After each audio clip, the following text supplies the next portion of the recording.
வண்டி பெரியார் பகுதியிலே வாழ்கிற தேவ ஜனமே, உங்களுக்கு ஒரு நற்செய்தி. இந்தியா சுதந்திரம் அடைஞ்சு 80 வருஷம் ஆயிருச்சுன்னு சொல்றாங்க.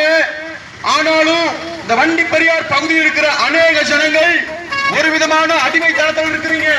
பாவத்தின் அடிமைத்தனத்தில் வாழ்ந்துட்டு இருக்கிறீங்க. பல பேர் குடிக்கு அடிமையா இருக்கிறீங்க. பல பேர் லாட்டரி சீட்டுக்கு அடிமையா இருக்கிறீங்க. பல பேர் போதை பொருளுக்கு அடிமையா இருக்கிறீங்க. பல பேர் விபச்சாரத்துக்கு அடிமையா இருக்கிறீங்க. மனைவிக்கு துரோகம் பண்றீங்க, கணவனுக்கு துரோகம் பண்றீங்க, பிள்ளைகளுக்கு துரோகம் நடக்குது. இது எல்லாமே பாவத்தின் அடிமைத்தனம். இந்திய தேசம் விடுதலை அடைஞ்சு 80 வருஷம் ஆகிருச்சு. ஆனாலும் இந்த வண்டி பெரியார் இருக்கிற மக்கள் இன்னும் பாவத்திலிருந்து விடுதலை ஆகவில்லை. அதனால உங்களுக்கு ஒரு நற்செய்தி சொல்ல வந்திருக்கிறோம். உலகத்தில் இருக்கிற எல்லா ஜனத்தினுடைய பாவ மன்னிப்புக்காக தன்னுடைய ஜீவனையே கொடுத்த ஒரு தெய்வம் உண்டு. அவருடைய நாமம் இயேசு கிறிஸ்து. அந்த இயேசு கிறிஸ்துவினால உங்களுடைய பாவங்களை கழுவி சுத்திகரிக்க முடியும். உங்களுடைய பாவங்களை மன்னிக்க முடியும். காரணம், அவரே உங்களுடைய பாவங்களுக்காக ஜீவனை கொடுத்த ஒரே தெய்வம். உங்களுடைய பாவங்களுக்காக சிலுவையில ரத்தம் சிந்தின ஒரே தெய்வம் இயேசு கிறிஸ்து. அதனால வண்டி பெரியார் பகுதியில வாழ்கிற ஜனங்கள் யாரா இருந்தாலும் சரி, பாவத்தின் அடிமைத்தனத்திலே கஷ்டப்பட வேண்டிய அவசியம் இல்லை. ஏன்னா பாவம் உங்களுக்குள்ள இருந்தால் உங்களுக்குள்ள சமாதானம் இருக்காது, நிம்மதி இருக்காது. ஏண்டா வாழ்ற வாழ்க்கை நோக்கம் புரியாது. எப்படியாச்சும் செத்து போயிடலாம், சூசைட் பண்ணிக்கலாம். அப்படித்தான் இன்னைக்கு பல பேர் ஏன் வாழ்றனே தெரியாத ஒரு வாழ்க்கை வாழ்ந்துட்டு இருக்கிறீங்க. இது எல்லாமே பாவத்தின் அடிமைத்தனத்திற்கான அடையாளம். அதனால தயவு செஞ்சு உங்களுக்கு ஒரு நற்செய்தி சொல்றேன். பாவத்தின் சம்பளம் மரணமாம். அந்த பாவத்தின் சம்பளமாகிய மரணத்தை தானே ஏற்றுக்கொண்ட ஒரு தெய்வம் தான் இயேசு கிறிஸ்து.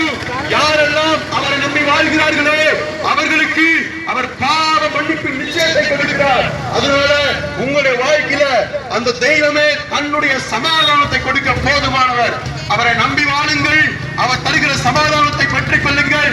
இந்த பூமிக்குரிய வாழ்க்கைக்கு மாத்திரமல்ல, பூமிக்கு பின்னதாக இருக்கிற நித்திய வாழ்க்கையிலேயும் பரலோகத்துல நித்தியமாய் சமாதானம் உள்ள வாழ்க்கையில நீங்கள் வாழ முடியும். இல்ல இல்ல எனக்கு இயேசு வேண்டாம், பாவ மன்னிப்பு வேண்டாம், நாங்க பாவத்திலே வாழ்வோம், இஷ்டம் போல இருப்போம் அப்படின்னு சொல்லி வாழ்ந்தீங்கன்னா வாழுங்க, நல்லா என்ஜாய் பண்ணுங்க. ஆனால் உங்களுக்கு ஒரு சத்தியத்தை சொல்லி முடிக்கிறேன். எந்த தெய்வம் பாவ மன்னிப்பை கொடுத்தாரோ அதே தெய்வம் இயேசு கிறிஸ்து பாவிகளின் நியாயம் தீர்ப்பார், நித்திய நரகமாகிய அக்கினியிலே தள்ளுவார். அதனால தயவு செஞ்சு இன்றைக்கே மனம் திரும்பி விடுங்கள், மனம் திரும்பி விடுங்கள், மனம் திரும்பி விடுங்கள். உங்களுடைய ஆத்மா மேல இருக்கிற பாரத்தினால, அன்பினால டைமாக் சபையிலிருந்து வந்து சொல்றோம். இந்த நற்செய்தியை கேட்டு நீங்கள் தேவனிடத்துக்கு மனம் திரும்படிக்கு உங்களை தாழ்மையாக கேட்கிறோம். கர்த்தராகிய இயேசுவே, வண்டி பெரியார் பகுதியில் இருக்கிற ஜனங்கள் பாவத்தை விட்டு மனம் திரும்பி தேவனிடத்துக்கு திரும்புவதற்கும் உம்முடைய ராஜ்யத்தை சுதந்திரித்துக் கொள்வதற்கும் கிருபை பாராட்டுவீராக. ஆமென், ஆமென். வருவாய் தருணம் இதுவே அழைக்கிறாரே, வல்ல ஆண்டவரே சுவண்டை. வருவாய் தருணம் இதுவே அழைக்கிறாரே, வல்ல ஆண்டவரே சுவண்டை.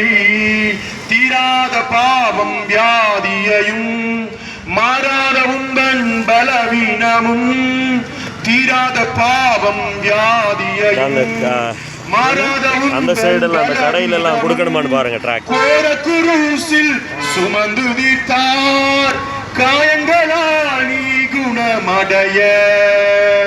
வருவாய் தருணம் இதுவே அழைக்கிறாரே, வல்ல ஆண்டவரே சுவண்டை.